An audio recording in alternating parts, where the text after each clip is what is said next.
Praise the Lord. പുറപ്പാട് പുസ്തകം 2-ാം അധ്യായം 1 മുതൽ 25 വരെയുള്ള തിരുവചനങ്ങൾ. എന്നാൽ ലേവ്യ കുടുംബത്തിലെ ഒരു പുരുഷൻ പോയി ഒരു ലേവ്യ കന്യകയെ പരിഗ്രഹിച്ചു. അവൾ ഗർഭം ധരിച്ച് ഒരു മകനെ പ്രസവിച്ചു. അവൻ സൗന്ദര്യമുള്ളവനെന്ന് കണ്ടിട്ട് അവനെ 3 മാസം ഒളിച്ചുവെച്ചു. അവനെ പിന്നെ ഒളിച്ചു വെപ്പാൻ കഴിയാതെയായപ്പോൾ അവൾ ഒരു ഞാങ്ങണ പെട്ടകം വാങ്ങി അതിന് പശയും കീലും തേച്ചു പൈതലിനെ അതിൽ കിടത്തി നദിയുടെ അരികിൽ ഞാങ്ങണയുടെ ഇടയിൽ വെച്ചു. അവന് എന്തു ഭവിക്കുമെന്നറിവാൻ അവൻ്റെ പെങ്ങൾ ദൂരത്തു നിന്നു. അപ്പോൾ ഫറവോൻ്റെ പുത്രി നദിയിൽ കുളിപ്പാൻ വന്നു. അവളുടെ ദാസിമാർ നദീതീരത്തുകൂടി നടന്നു. അവൾ ഞാങ്ങണയുടെ ഇടയിൽ പെട്ടകം കണ്ടപ്പോൾ അതിനെ എടുത്തുകൊണ്ടുവരുവാൻ ദാസിയെ അയച്ചു. അവൾ അത് തുറന്നാറെ പൈതലിനെ കണ്ടു. കുട്ടി ഇതാ കരയുന്നു. അവൾക്കതിനോട് അലിവ് തോന്നി.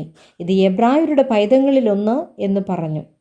അവൻ്റെ പെങ്ങൾ ഫറവോൻ്റെ പുത്രിയോട്, ഈ പൈതലിന് മുല കൊടുക്കേണ്ടതിന് ഒരു എബ്രായ സ്ത്രീയെ ഞാൻ ചെന്ന് വിളിച്ചുകൊണ്ട് വരണമോ എന്ന് ചോദിച്ചു. ഫറവോൻ്റെ പുത്രി അവളോട്, ചെന്ന് കൊണ്ടുവരിക എന്ന് പറഞ്ഞു. കന്യക ചെന്ന് പൈതലിൻ്റെ അമ്മയെ വിളിച്ചുകൊണ്ടുവന്നു. ഫറവോൻ്റെ പുത്രി അവളോട്, നീ ഈ പൈതലിനെ കൊണ്ടുപോയി മുല കൊടുത്ത് വളർത്തേണം, ഞാൻ നിനക്ക് ശമ്പളം തരാം എന്ന് പറഞ്ഞു. സ്ത്രീ പൈതലിനെ എടുത്തുകൊണ്ടുപോയി മുല കൊടുത്ത് വളർത്തി. പൈതൽ വളർന്ന ശേഷം അവൾ അവനെ ഫറവോൻ്റെ പുത്രിയുടെ അടുക്കൽ കൊണ്ടുപോയി. അവൻ അവൾക്ക് മകനായി. ഞാൻ അവനെ വെള്ളത്തിൽ നിന്ന് വലിച്ചെടുത്തു എന്ന് പറഞ്ഞ് അവൾ അവന് മോശെ എന്ന് പേരിട്ടു. ആ കാലത്ത് മോശെ മുതിർന്ന ശേഷം അവൻ തൻ്റെ സഹോദരന്മാരുടെ അടുക്കൽ ചെന്ന് അവരുടെ ഭാരമുള്ള വേല നോക്കി തൻ്റെ സഹോദരന്മാരിൽ ഒരു എബ്രായനെ ഒരു മിസ്രയീമ്യൻ അടിക്കുന്നത് കണ്ടു. അവൻ അങ്ങോട്ടും ഇങ്ങോട്ടും നോക്കിയിട്ട് ആരുമില്ലെന്ന് കണ്ടപ്പോൾ മിസ്രയീമ്യനെ അടിച്ചു കൊന്നു മണലിൽ മറവ് ചെയ്തു. പിറ്റേ ദിവസവും അവൻ ചെന്നപ്പോൾ 2 എബ്രായ പുരുഷന്മാർ തമ്മിൽ ശണ്ഠയിടുന്നത് കണ്ടു. അന്യായം ചെയ്തവനോട്, നിന്റെ കൂട്ടുകാരനെ അടിക്കുന്നത് എന്ത് എന്ന് ചോദിച്ചു. അതിന് അവൻ, നിന്നെ ഞങ്ങൾക്ക് പ്രഭുവും ന്യായാധിപതിയും ആക്കിയവൻ ആർ? മിസ്രയീമ്യനെ കൊന്നതുപോലെ എന്നെയും കൊല്ലുവാൻ ഭാവിക്കുന്നുവോ എന്ന് ചോദിച്ചു. അപ്പോൾ കാര്യം പ്രസിദ്ധമായി പോയല്ലോ എന്ന് മോശ പറഞ്ഞു പേടിച്ചു. ഫറവോൻ ഈ കാര്യം കേട്ടാറെ മോശയെ കൊല്ലുവാൻ അന്വേഷിച്ചു. മോശ ഫറവോൻ്റെ സന്നിധിയിൽ നിന്ന് ഓടിപ്പോയി മിദ്യാൻ ദേശത്ത് ചെന്നു പാർത്തു. അവനൊരു കിണറ്റിനരികെ ഇരുന്നു. മിദ്യാനിലെ പുരോഹിതന് 7 പുത്രിമാർ ഉണ്ടായിരുന്നു.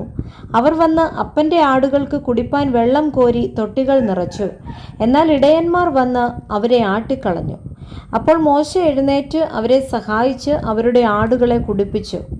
അവർ തങ്ങളുടെ അപ്പനായ റഗൂവേലിൻ്റെ അടുക്കൽ വന്നപ്പോൾ, നിങ്ങൾ ഇന്ന് ഇത്ര വേഗം വന്നത് എങ്ങനെയെന്ന് അവൻ ചോദിച്ചു. ഒരു മിസ്രയീമ്യൻ ഇടയന്മാരുടെ കയ്യിൽ നിന്ന് ഞങ്ങളെ വിടുവിച്ചു, ഞങ്ങൾക്ക് വെള്ളം കോരിത്തന്ന് ആടുകളെ കുടിപ്പിച്ചു എന്നവർ പറഞ്ഞു. അവൻ തൻ്റെ പുത്രിമാരോട്, അവൻ എവിടെ? നിങ്ങൾ അവനെ വിട്ടേച്ചു പോന്നത് എന്ത്?